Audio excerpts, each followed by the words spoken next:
He first started noting it when he was in primary school. Small moments of not being connected to what was going on around him. Not a matter of not hearing or seeing or feeling, but not being a part of what his responses were. At the time, he didn't know what to think. He had nothing to compare to, no idea of asking anyone about anything. It was just what happened. But it happened more frequently, and it might have been around puberty that he started panicking about it, but by then he had no way of expressing it, putting it into words, and definitely felt there was no one around him, not his parents or siblings, that he could communicate it to. By the time he was going through high school, he supposed the whole situation was set. He was not himself, meaning he was not his body.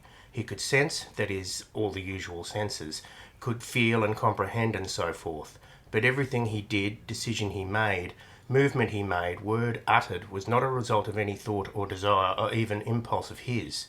He was being used. He was saying things, doing things that were by no means anything he would say or do had he control over himself. The things being said and done were all of a piece, one might say, part of a plan, or at least an idea of how some kind of life could be lived out in the world. But none of it, not one syllable uttered, not one finger moved, that he had any control over. He himself was somehow observing, from what particular angle or distance he still couldn't say.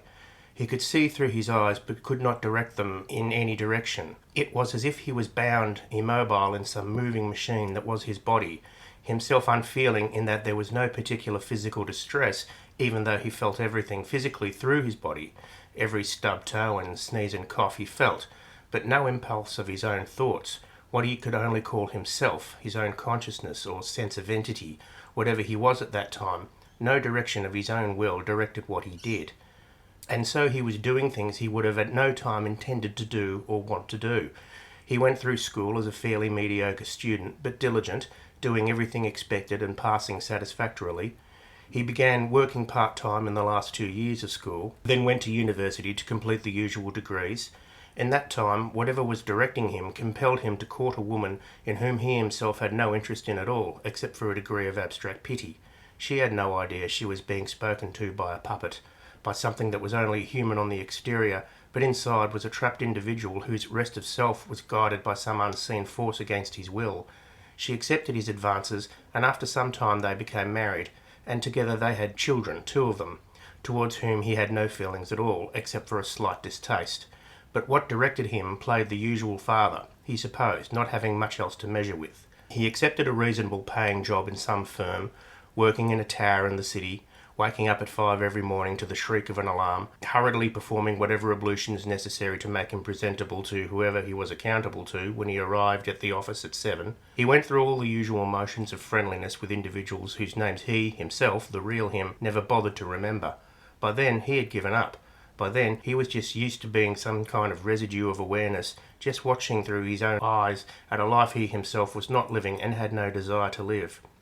He had what he supposed were the usual crises and confrontations, arguments and acceptances of what he would imagine is the daily life of nearly everyone, at least everyone he was aware of. Of course he was privy to the secret information of a few people who the force that had directed him had obliged him to become close to, listening over drinks in some pub to their increasingly slurred confessions, telling him how much they loved him and swearing him to secrecy, to confidences he never betrayed. Whatever this force was, it seemed to have an interest in him being the perfect as possible individual, the shoulder to lean on, the husband who understood why the wife engaged in a relationship outside of marriage, the children who became more detached from their schoolwork and more interested in staying away from home. He was put through all the motions such an individual was wont to do, as far as he understood it. Then, one day, nothing. He was back in his body again. He felt it, full control of his faculties. He was lying in bed, having awakened on a weekend morning, no wife beside him, and presumably the teenage children having just slunk back into their rooms an hour or so before. He looked about. Everything looked, smelt astonishingly real. He was fully alone with himself. He was himself, in this his body, in this world he had been obliged to make, but was now obliged no more. And he felt as if there was something he knew, that what had happened was some kind of guidance from some kind of supposedly benevolent force that assisted him through whatever difficult establishing period an individual would have to go through before leaving him to his own devices. He had, of course, memory. He knew what his name was, who his family was, where he lived, what his job was, who his friends were, Everything else he was expected to know and do. It was all instinctively within the cells of his bodies that had been gently but definitely used by another consciousness.